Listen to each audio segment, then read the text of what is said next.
Good morning guys! Ito na naman tayo para maghatid sa inyo ng kakaibang content. Kakaibang content na about sa mga halamang gamot. Alam nyo ba na ang Pilipinas ay natatangi sa mga halamang gamot? At ito'y napagkaalaman na napakatibay talaga na pangalis ng sakit ang mga halamang ito. At ito'y naisabatas na. Halos 10 halamang gamot ang naisabatas ng ating gobyerno para tukuyin at isertipika na ito'y talagang isang mabisang gamot.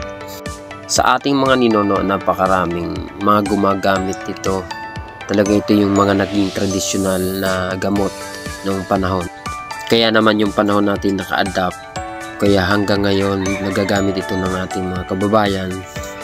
At naisabatas na nga para kilalanin bilang isang gamot ang mga halamang mga sumusunod. At isa na nga rito ang oregano.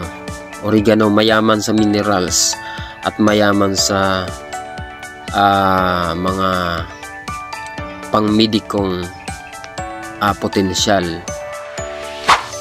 Ang oregano ay isang popular na halamang gamot na may mga potensyal na benepisyo sa kalusugan. Narito ang ilang mga benepisyo ng oregano.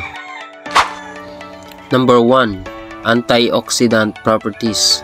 Ang oregano ay may mataas na antas ng antioxidant tulad ng flavonoid at phenolic acid na maaaring makatulong sa paglaban sa free radical sa katawan at magkaroon ng protective effect laban sa ilang mga chronic diseases.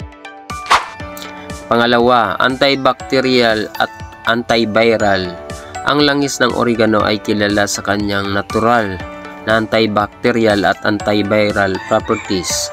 Maaaring gamitin ito sa paggamot sa mga infeksyon sa katawan. Pangatlo, anti-inflammatory. Ang oregano ay naglalaman ng mga compound na maaaring makatulong sa pagbawas ng pamamaga sa katawan. Maaring ito ay makatulong sa mga kondisyon tulad ng arthritis. Pang-apat, respiratory health. Maaring magkaroon ng benepisyo ang oregano sa kalusugan ng mga baga at respiratory system. Ito ay maaaring gamitin para sa pag-alis ng plema, pampabawas ng ubo, at iba pang mga problema sa baga. Panglima, antifungal.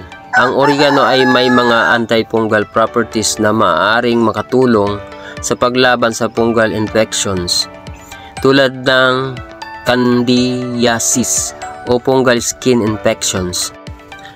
Pang-anim, digestive health. Maaaring makatulong ang oregano sa pagpapabuti ng digestive health. Ito ay maaaring magbigay ginhawa sa mga problema tulad ng indigestion at pagtaas ng asidong pangangailangan. Pang-7, antioxidant. Ang oregano ay mayaman sa mga antioxidant na maaaring makatulong sa pag-aalaga ng kalusugan ng puso. Maaaring gamitin ang oregano sa iba't ibang paraan bilang halamang gamot. Maaaring gawing tea. Gamitin na halamang gamot sa langis, oregano oil, o isama sa mga pagkain. Ngunit mahalaga na tandaan na ang sobra-sobrang paggamit ng oregano oil o anumang herbal medicine ay maaaring magdulot ng side effect.